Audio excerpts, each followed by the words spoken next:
বিয়ের 2 বছরে আমার স্বামী রোড অ্যাক্সিডেন্টে পা হারিয়ে ফেলে। ডাক্তারের কাছে নিয়ে গেলে ডাক্তার খুব ভালো করে জানিয়ে দেয় আমার হাজবেন্ডের পায়ের যে অবস্থা, সে আর কোনোদিনও হাঁটতে পারবে না। এক কথায় সে এখন পঙ্গু হয়ে গেছে। ডাক্তার যখন এই কথা বলল, শুনে আমার পুরো পৃথিবীটা ওলটপালট হয়ে গেল। কারণ আমার স্বামী পঙ্গু হয়ে গেছে, এটা আমি কোনোভাবেই মেনে নিতে পারছিলাম না। কিন্তু তারপরেও বেশ কিছুদিন আমি তার সাথেই সংসার করতাম। আসলে পঙ্গু স্বামীকে নিয়ে আমার সারাটা জীবন কাটাতে হবে, এই কথা চিন্তা করলেই আমার পুরো পৃথিবী এলোমেলো হয়ে যেত। কোনোভাবেই আমি মেনে নিতে পারতাম না। তাই বেশ কিছুদিন যাওয়ার পরে আমি একদিন সিদ্ধান্ত নিয়েই ফেললাম, আমি এই পঙ্গু স্বামীর সাথে সংসার করব না। ওকে ডিভোর্স করে দিয়ে আমি চলে যাব। যে কথা সেই কাজ। আমি আমার হাজবেন্ডকে ডিভোর্স করে দিয়ে বাবার বাড়িতেই চলে যাই। বাবার বাড়িতে যাওয়ার পর প্রায় 1 বছর কেটে যাওয়ার পরে আমার একটা ছেলের সাথে পরিচয় হয় এবং তার সাথে বেশ ভালো একটা সম্পর্ক তৈরি হয়। পরে পারিবারিক ভাবেই ওই ছেলেটার সাথে আমার বিয়ে হয়। সেই ছেলেটা ছিল একটা হাই স্কুলের শিক্ষক, বর্তমানে এখন সে আমার স্বামী।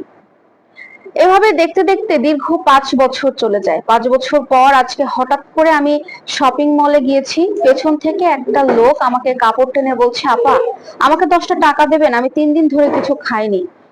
পেছন ঘুরে দেখতেই দেখলাম সেটা ছিল আমার প্রাক্তন স্বামী। ওকে দেখে আমি চমকে উঠলাম আর অবাক হয়ে প্রশ্ন করলাম, এ কি তুমি এখানে? এ কি অবস্থা তোমার? তোমার পরিবারের লোকজন কোথায় সব? তখন সেও আমাকে উত্তরে বলল, তুমি যে কারণে আমাকে ছেড়ে চলে গিয়েছিলে, আমার পরিবারের লোক আমাকে একই কারণে দূরে ঠেলে দিয়েছে। বাদ দাও, 10টা টাকা দাও, আমি চলে যাচ্ছি। তখন নিজেকে এত বেশি অপরাধী বলে মনে হচ্ছিল, একটা প্রশ্ন আমার মাথায় আমার শুধু একটাই কথা মনে হচ্ছিল, আমার যদি কখনো কোনো ক্ষতি হতো, হাত বা পা যদি কোনো কিছু হারিয়ে যেত, তাহলে কি আমাকে ওইভাবে দূরে সরিয়ে দিত আমার হাজবেন্ড, আমার থেকে চলে যেত? যেটা আমি করেছি। নিজেকে খুব অপরাধী মনে হচ্ছিল। আর একটা কথা কানে বাজছিল, আমার স্বামী আমাকে সবসময় বলতো, তোমার যখন যা দরকার আমাকে বলবে, আমি আমার সাধ্য অনুযায়ী তোমার সবকিছু পূরণ করার চেষ্টা করব, কিন্তু শুধু তুমি কোনো পরিস্থিতিতে আমাকে ছেড়ে তুমি কোথাও যেও না। ও আমাকে এতটাই বেশি ভালোবাসতো, কিন্তু ওর ভালোবাসার মূল্য আমি দেইনি। আসলে আমি পরবর্তীতে সুখে থাকার আশায়, একটা হ্যান্ডসাম স্বামীকে নিয়ে সংসার করার আশায় যে তাকে আমি ডিভোর্স করে অন্য ছেলেকে বিয়ে করেছি, আমি কিন্তু তাতে সুখী নেই।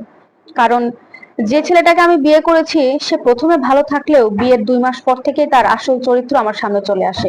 আমাকে উঠতে বসতে, গায়ে হাত তুলে উঠতে বসতে কথা সে সব সময় বলে, আমি যদি ভালো হতাম তাহলে আমার প্রথম সংসারে টিকে যেত। আরো কত ধরনের অত্যাচার আমাকে সহ্য করতে হয়। এখন যে পরিমাণ ধৈর্য নিয়ে আমি এই সংসারে আছি, প্রথম সংসারে যদি এই ধৈর্যের 1%ও দিতাম, তাহলে আমি অনেক সুখী থাকতে পারতাম।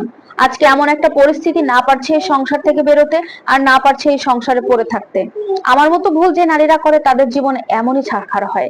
সত্যি আমার মতো ভুল আপনারা অন্তত কেউ করবেন না।